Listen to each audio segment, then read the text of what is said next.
They thought shutting off my Snowblower at 9 a.m. was a small win. By the end of that week, they'd lost something they could never legally get back. Standing in my driveway, snow piling higher by the minute, an HOA board member waved a violation notice like it gave her authority over my land. She said I had no choice. She said compliance was mandatory. She said the board would handle me if I didn't listen. That was the moment everything changed. What I didn't realize then was that forcing me to stop didn't just cross a line, it triggered a clause they'd ignored for decades. And once that clause was activated, there was no undoing it. Because the next move wasn't loud. It was legal. Before we jump into the full story, let me know where you're watching from and what time it is there. And if you've ever had a crazy HOA moment, hit subscribe so you don't miss how this ends. The snow was already falling when they told me to stop. Not lightly. Not politely. Officially. I was halfway down my driveway, the Snowblower cutting a clean path through 6 inches of fresh accumulation, when the email notification hit my phone. Then another. Then a knock at the door that didn't wait for me to answer. By the time I shut the machine off, I could already feel something tightening, not panic, not anger, pressure. At the time, I thought it was just another HOA overreach. Annoying but manageable.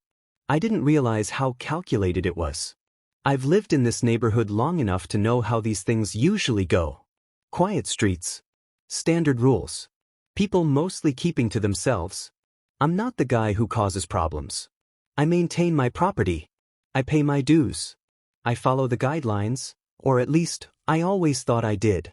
That morning wasn't unusual. Snowstorms here aren't rare, and clearing your driveway before work is just part of life. I waited until after 9 a.m. on purpose. The noise ordinance is clear about that.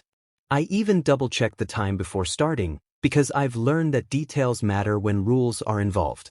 What I didn't account for was how much attention the HOA had been paying to me lately. The board member who showed up wasn't shouting. That would have been easier. Instead, she stood there calm, confident, holding a printed notice like it had already been decided. She said there had been complaints. She said the board had authority. She said I was creating a disturbance and needed to stop immediately. It sounded reasonable on the surface. That's how they do it. I shut the Snowblower off, not because I agreed, but because I didn't want to escalate things in my driveway with snow still falling and neighbors watching from behind their blinds. At the time, it felt like a small concession. Temporary. Harmless. That was my first mistake. The notice itself arrived later that day. Not a fine, not yet. A warning. Formal language. Vague references to community standards. A reminder that repeated violations could lead to enforcement actions. It read like something meant to be ignored. I didn't realize what that notice really meant. Looking back, the red flags were there. The timing. The confidence. The way the warning didn't cite any specific rule, just board discretion. At the time, I assumed it was sloppiness. Or intimidation. Or both. What I didn't see was the pattern. Over the next few days, the pressure didn't ease. It increased. Emails started coming from different board members, all repeating the same thing in slightly different words. The issue wasn't noise anymore. It was disruption. Then it was non-compliance. Then it became failure to cooperate with board directives. Each message felt more formal than the last. Meanwhile, the snow kept coming. Every morning became a calculation. Do I clear the driveway and risk another violation? Or do I leave it and risk being cited for safety issues? The HOA rules were suddenly flexible when it benefited them, and rigid when it didn't. That contrast didn't sit right with me. I started pulling documents. Old emails. Community guidelines. Anything that explained where this authority was coming from. At first, I was just trying to protect myself.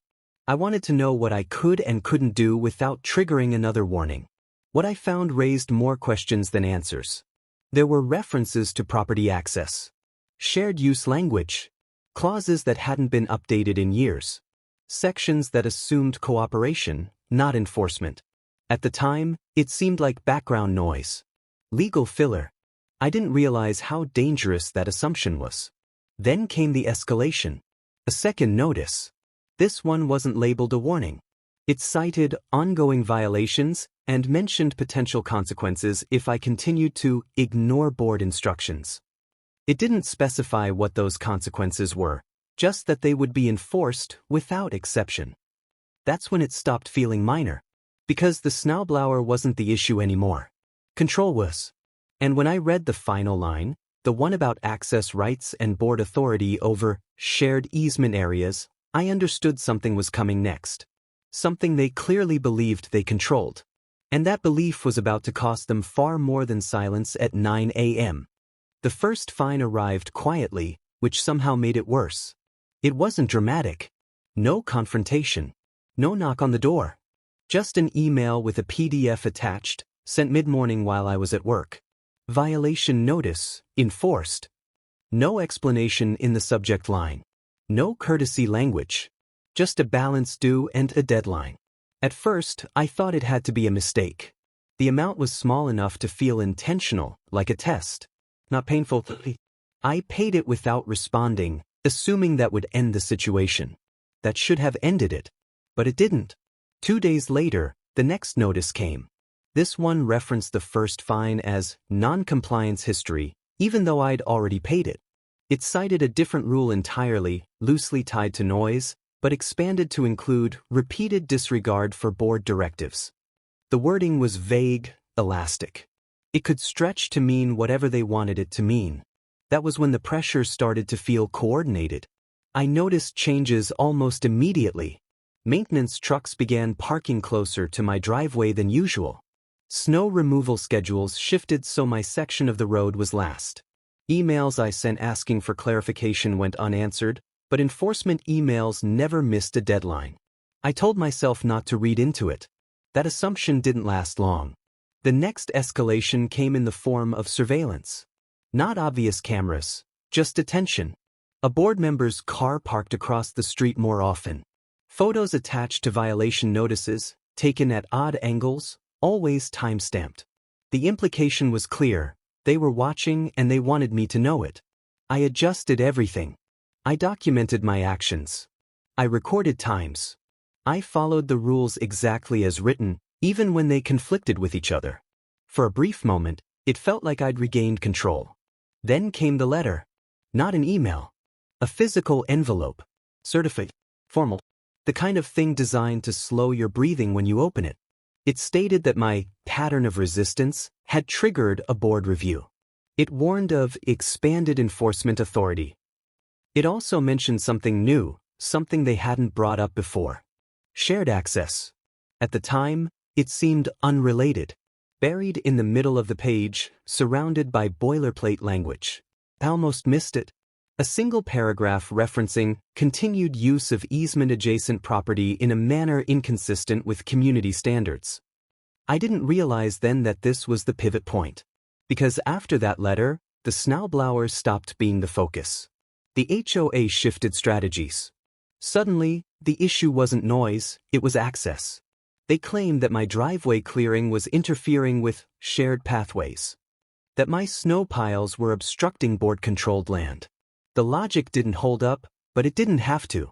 They weren't trying to be right. They were trying to establish dominance. Another fine followed. Larger this time. Attached photos again. Different rule. Same conclusion. I appealed. That was a mistake. The appeal process wasn't a conversation, it was a delay tactic. Weeks passed. Meanwhile, enforcement continued. Fines stacked. Notices referenced appeals that hadn't been answered yet, treating silence as confirmation of guilt. Every step forward created 2 steps back. I felt the frustration settle in physically. The kind that makes you second-guess yourself late at night. The kind that turns small decisions into calculations. Do I comply and encourage them? Or resist and give them an excuse? I tried to find the middle ground. That space disappeared quickly. The next move came during another storm. Heavy snowfall overnight. Emergency level accumulation. I waited. Checked the time. Followed every guideline. When I started clearing again, I felt that familiar tension, like I was being timed. By noon, the notice arrived. This one wasn't a fine. It was a restriction. The board had voted, without informing me, to temporarily limit my use of easement-adjacent areas pending compliance review. No explanation of what that meant in practice. Just a declaration that certain areas were now under board control. That was when confusion set in, because those areas weren't vague to me. They were clearly defined on my property survey. Or at least I thought they were. I pulled the documents again. The old ones. The ones I'd skimmed before and dismissed as irrelevant. This time I read every line. Slowly. Carefully. And the more I read, the less sense the HOA's confidence made. There were conditions. Expiration clauses. Language that assumed mutual cooperation, not enforcement. References to maintenance obligations that hadn't been fulfilled in years. It didn't feel like a discovery yet. More like a warning. Before I could act on it, the HOA escalated again. A final notice arrived before the appeal was ever addressed. This one threatened daily fines. It also included something new, a map. Annotated. Highlighted. Red lines drawn where they claimed authority ended and mine began. That map didn't match any survey I'd ever seen. For a moment, I wondered if they'd made an honest error. That idea disappeared when I noticed the date. The map had been created after the conflict started. Not before. They weren't enforcing existing boundaries. They were inventing new ones. The emotional shift was subtle but permanent. Frustration gave way to resolve. Not anger, clarity. The realization that this wasn't about compliance anymore. It was about setting a precedent. If they won here, they wouldn't stop. I requested documentation supporting the map. They responded with a bylaw excerpt taken out of context. No signatures. No surveyor stamp. Just authority asserted through repetition. That repetition started showing cracks. Neighbors began asking questions. Not openly, quietly. Side comments. Glances. The kind of curiosity that spreads when enforcement feels arbitrary. I didn't explain much. I didn't need to. The HOA noticed the shift before I did. The next action wasn't a notice or a fine. It was a physical change. One morning, I woke up to stakes placed along the edge of my property. Bright flags marking a new boundary. No warning. No vote announcement. Just a silent assertion of control, planted overnight. That was the moment everything crossed from administrative to irreversible. Because by placing those markers, the HOA wasn't just threatening enforcement anymore. They were claiming land they had no legal right to touch. And they had no idea what that single action had just triggered. The stakes changed the moment I realized the HOA hadn't just crossed a line, they'd erased it. Those boundary stakes sat there for hours before anyone acknowledged them. No announcement. No explanation. Just fluorescent flags slicing through land I'd maintained for years. I took photos not because I was angry, but because something about the confidence behind that move felt dangerous. It wasn't enforcement anymore. It was possession. That was when I made my decision. Not to argue. Not to appeal. To act. I requested every document the HOA had ever used to justify access across my property. Every survey. Every amendment. Every board vote tied to shared use. The request alone triggered a reaction I didn't expect. Responses came faster. Tone shifted. Language hardened. They stopped pretending this was routine. The first response included a scanned easement agreement dated decades back. Poorly copied. Crooked margins. Missing attachments. I read it once, then again, slower this time. Something felt off. Not legally dramatic, just incomplete. Like a story that skipped its ending. I didn't realize what that document would set in motion. Because buried in the legal language was a condition the HOA had quietly ignored for years. A requirement tied to maintenance. To access. To behavior. And more importantly, to revocation. It wasn't automatic. It wasn't loud. But it was enforceable. And the HOA had violated it repeatedly. I didn't notify them right away. I waited. I watched them escalate. Within days, a new notice arrived claiming my interference had delayed community services. It accused me of obstruction. It threatened immediate penalties if I touched the disputed area again. They even referenced emergency access, implying risk without evidence. That implication was reckless. It was also provable. I compiled everything. Notices, photos, time stamps, the fabricated map, the overnight stakes, the ignored appeal, the contradictory fines, and finally the clause, the one they assumed no one would ever read closely enough to use. Then I sent one letter. Not emotional, not defensive, formal, structured. It cited dates, actions, and failures. It outlined the violations clearly. And at the end, it stated a single consequence: calm, precise, irreversible. The easement was revoked. I didn't announce it publicly. I didn't threaten. I exercised a right they'd taken for granted for decades. A right conditional on conduct they could no longer defend. The response was immediate. Emails flooded in within hours. Not enforcement notices this time, demands. Requests. Clarifications. Language softened. Urgency replaced authority. They claimed misunderstanding. Claimed necessity. Claimed precedent. But precedent doesn't survive breach. The HOA called an emergency board session. Notices went out to residents citing temporary access disruption.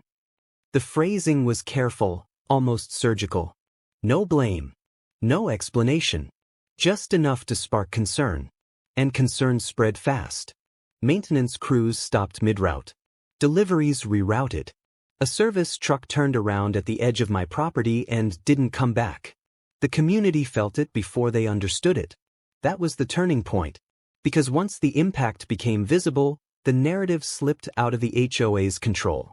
Neighbors asked questions. Not accusations, questions. Why this property? Why wasn't this resolved before escalating? The board's authority fractured under its own weight. They attempted a counterclaim.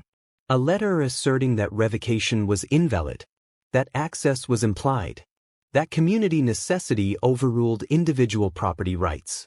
It was longer than my letter. Louder. And weaker. It ignored the clause entirely. That omission wasn't accidental. It was strategic and transparent. I forwarded the correspondence to the same legal contact I'd quietly consulted weeks earlier. This time, the response I got was different. Shorter. Sharper. Confident. The HOA's position wasn't just flawed. It was exposed. They tried to recover by doubling down. A final notice went out accusing me of acting in bad faith. It warned of legal action. It demanded immediate restoration of access. They never filed it, because filing would have required them to acknowledge the document they'd been avoiding, to explain the stakes, to defend actions taken without authority, to justify a map invented after the fact. They weren't prepared for that scrutiny. The real collapse came days later. A revised community notice appeared, carefully worded. It announced a temporary adjustment to access routes. It referenced ongoing review. It thanked residents for patience. No mention of enforcement. No mention of violations. No mention of me. Silence where confidence used to be. Behind that silence was panic. Because revoking the easement hadn't just blocked access. It triggered liability. Insurance questions. Compliance reviews. Board accountability. Everything the HOA had avoided by ruling through intimidation suddenly demanded answers. And the board members knew it. I felt it in the sudden restraint. The way emails stopped. The way notices vanished. The way enforcement language evaporated overnight. It was like watching a storm collapse into itself. But it wasn't over. Because one final document surfaced, quietly, unintentionally, that revealed how deep the mistake went. A maintenance report acknowledging years of neglected obligations tied directly to the easement's validity. That report wasn't addressed to me. It was addressed to the board. And it changed everything. I didn't realize until that moment just how much they stood to lose. Not just access. Not just authority. But credibility. Permanence. The illusion of control that kept the entire system running. They had forced a confrontation they couldn't survive. And as the consequences began spreading beyond my property, into meetings, records, and reputations, it became clear this wasn't heading toward a clean resolution. It was heading toward fallout. Because once an HOA loses its grip on authority, it doesn't regain it quietly. And what came next would affect far more than a driveway at 9 a.m. The resolution didn't arrive with an announcement. It arrived quietly, through absence. No more emails. No more notices taped to my door. No more threats disguised as policy reminders. For the first time since the snowstorm, the HOA went silent. At first, that silence felt temporary, like a pause before another escalation. But days passed. Then weeks. And nothing followed. That was how I knew it was over. The easement revocation stood. Not challenged. Not appealed. Not even acknowledged directly. Instead, the HOA adjusted around it, the way an institution does when it realizes pushing further would expose too much. Maintenance routes were officially revised. Service schedules changed. A new access plan was quietly implemented using a longer, less convenient path. They never admitted fault. They didn't need to. The consequences spoke for themselves. The board meeting that followed was the first one I attended in years. Not because I wanted to speak, but because I wanted to observe. The tone had changed completely. The confidence that once fueled enforcement was gone, replaced by cautious language and carefully hedged statements. Every decision was framed as under review. Every policy reference came with disclaimers. Authority, once cracked, doesn't heal cleanly. Within a month, 2 board members resigned. No public explanation. Just brief notices thanking them for their service. Another followed soon after. The remaining members stopped acting unilaterally. Legal counsel was suddenly present at meetings that used to rely on raised hands and assumptions. The HOA had learned something expensive. So had the community. Neighbors who'd never questioned enforcement before began asking for documentation. Requests for clarification increased. Appeals were actually reviewed. Rules that had existed in gray areas were rewritten, not tightened, but clarified. Power shifted away from discretion and toward process. That shift mattered more than any single outcome.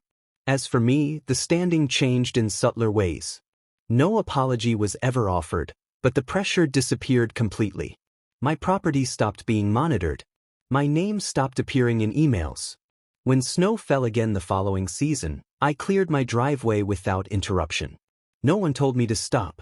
The snowblower was never the real issue. It never had been. What stayed with me wasn't the victory. It was the realization of how fragile authority becomes when it's built on assumption instead of accountability. The HOA had operated for years on the belief that no one would challenge them, not because they were right, but because it was inconvenient to push back. They weren't prepared for someone who would read the fine print and act on it. The financial impact surfaced later. Quietly. Insurance premiums adjusted upward. Legal consultation fees appeared in budget summaries. A reserve fund was quietly redirected to administrative review. Residents noticed when assessments rose slightly the following year. No explanation was offered. People connected the dots anyway. The easement itself became a kind of cautionary legend in the neighborhood. Not openly discussed, but understood. A reminder that property rights don't disappear just because a board assumes control. A reminder that access given conditionally can be lost permanently. It changed behavior. I noticed it when contractors asked permission before crossing land they'd once treated as communal. I noticed it when the HOA stopped placing signs without notice. I noticed it when enforcement language softened from must to request. Those shifts weren't dramatic, but they were lasting. What struck me most was how close this all came to ending differently. If I'd paid the fines without reading, if I'd accepted the stakes as temporary, if I'd assumed the HOA knew what it was doing, any one of those choices would have reinforced their authority and erased my leverage. At the time, it seemed minor. It wasn't. The real cost wasn't the fines or the stress, it was the exposure. The HOA exposed itself by pushing too far, too confidently, without understanding the structure it relied on. And once that structure cracked, everything attached to it wobbled. They never rebuilt it the same way. Months later, a revised policy packet was mailed to every homeowner. Thicker than before. More precise. Less interpretive. It included a new section on easements, their scope, their limits, and the conditions under which they could be modified or revoked. I read that section carefully. They'd learned the lesson. The neighborhood never returned to what it was before, but it didn't need to. It became quieter, more procedural, less arbitrary. Some people missed the simplicity of unquestioned authority. Others appreciated the shift. I appreciated the restraint. Looking back, the most ironic part wasn't the revocation itself. It was how easily it could have been avoided. All they had to do was treat a homeowner like a person instead of a problem. All they had to do was follow their own rules. Instead, they chose control. And control, when misused, always comes with a price. I still think about that first notice sometimes, the one I almost ignored. The one that felt small. The one that started everything. It's strange how often the biggest consequences begin with something designed to feel insignificant. If a snowblower at 9 a.m. was enough to unravel years of unchecked authority, it makes you wonder how many other neighborhoods are operating the same way, quietly, confidently, and just one mistake away from the same reckoning. Because rules don't hold power. People do. And the moment someone decides to read instead of comply, the balance can change forever.